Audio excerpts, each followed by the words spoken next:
1974 finals, but didn't win that one. So it's, you know what? I knew that Brendan was going to. I knew it. Not the 71. I saw. Okay. You knew it was coming. I saw the look on his face. The devil is always busy, isn't it? I saw the look on his face and knew it was about to be messy. Little demon, little baby demon.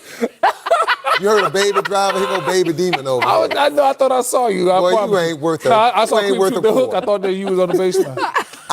Dude, I told you, in 1974, I was on that team. I got cut in 1971. Okay, my bad. There you have it.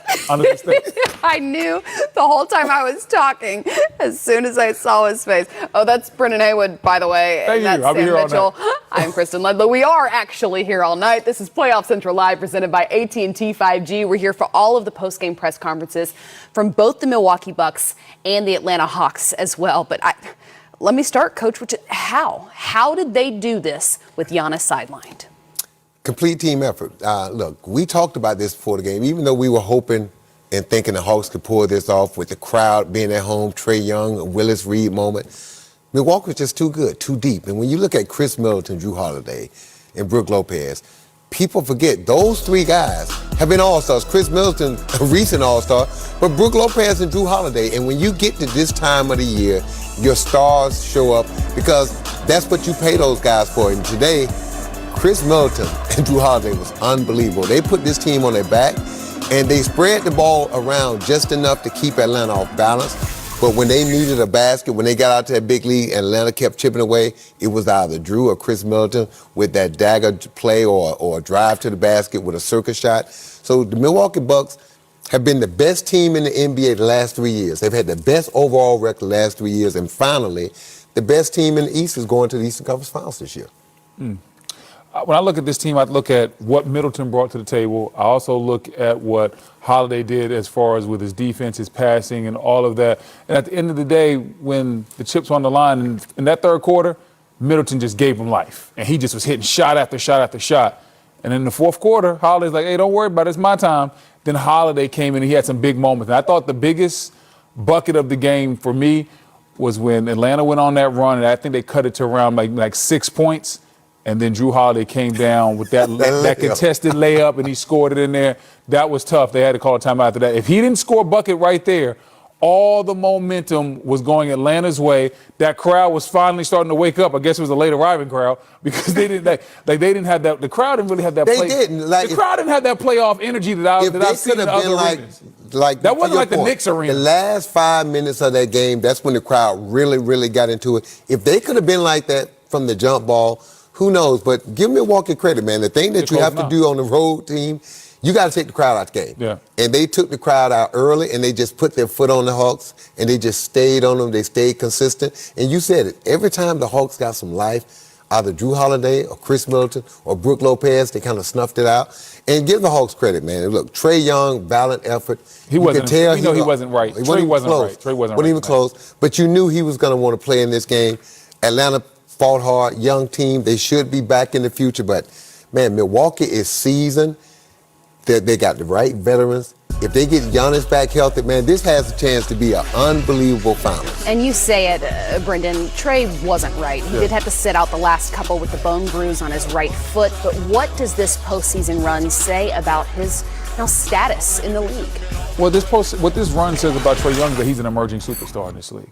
And there's not many guys that can do what he does. And what I mean by that is there's some guys that can score, and then there's some guys that can pass. But there aren't many guys that in playoff games they can go like, hey, I'm about to hit you for 40 and I'm going to get 10 assists. Most guys aren't able to diversify the way Trae does. And then he is so small, but yet he gets down the lane, and with that float, it's like he plays big. It's like he's 6'5", even though he's only 6 feet tall. So Trae has announced to the NBA world, hey, I've arrived. I'm not just here getting stats. Because, last year around All-Star time, Sam, last year's All-Star game, not this year. Last year, he just gets stats. They're talking about, does he impact winning and all that? And this year, he wasn't even an All-Star, even though I think he deserved to be. Well, now we know he's definitely an All-Star. He does impact winning, and now the rest of the league knows. Because when you do it on the big stage like this, there's no other games being played. You have great games in the regular season. There's maybe 13, 14 games on that night. But in the playoffs, everybody's just watching you, and they watch Trae grow up right before our eyes. I agree. Everybody kept saying, the comparison with Luka and Trae. Did the Hawks make a mistake, right? Look at what Luka's doing. Well, look at what Trae's done. if I remember correctly, the Dallas Mavericks went home in the first round. Trae Young took his team to a Game 6 of the Eastern Conference Finals. Don't do that. Well, I'm not comparing, but these two are always going to be compared by where they drafted. But I think it's time now to close that gap. Yes. For a long time, everybody had Luka up here, and Trae as one of those guys, just a good player that could get his. You put some talent around Trae, and Trae figured out how to make everyone else better, and not just that, to take his game to a higher level. When you can make your teammates better, and you take your game to a higher level, you said it, that's when you become a superstar. And Trae Young proved he was the smallest guy in this series, but he played awfully big throughout the playoffs, and he's announced his arrival. This Hawks team announced their arrival, and I expect them to be in the fight in the Eastern Conference for years to come. And when you say that Trae has closed the gap between him and Luka, something else that closes that gap, they got Cam Reddish in that deal. That's because right. They got the 10th pick, which turned into Cam Reddish. And it was a little rough starting out for him his rookie year, but now we're seeing him start to grow into something. What we're hoping is that these last couple of games where we've seen him really step up and play and hit shots the way he did, we're hoping that springboards him and gets his confidence going so that he can be that 3-and-D guy that they drafted him to be. Because if Cam Reddish steps up the way he did in this series, and then they get DeAndre Hunter. It's going to be a lopsided trade. And then we get DeAndre Hunter back. Yep. But just as Cam Reddish steps up, then no one will say this is, the Hawk. No one will say Dallas got the better of this deal. No. Because if Cam Reddish turns into what we know he can be, what his talent level says he can be, and they still have Trae, we're like, wow, these Hawks are really set up to do well. Right now, I think it's 50-50. When you look at Luka and you look at Trae, you look at the numbers that they both put up, you look at the assists, you look at the shooting, you look at what Trae does and what Luka does, and then the fact that you add in Cam, look, it's already Atlanta won that trade. Both of them got significantly better. Both of them got great players, but the Hawks got two. Yeah. And Cam Reddish, I coached him at Diesel Nation when he was a young kid. He is going to be good. It's unfortunate, to your point. This might have been a different series if Hunter and Cam Reddish would have been healthy throughout the playoffs. Right. Without a doubt, a stunning run by the Atlanta Hawks, the 5 seed in the Eastern Conference, finishing in Game 6 of the Eastern Conference Finals. Let's go ahead and listen in to Coach Nate McMillan.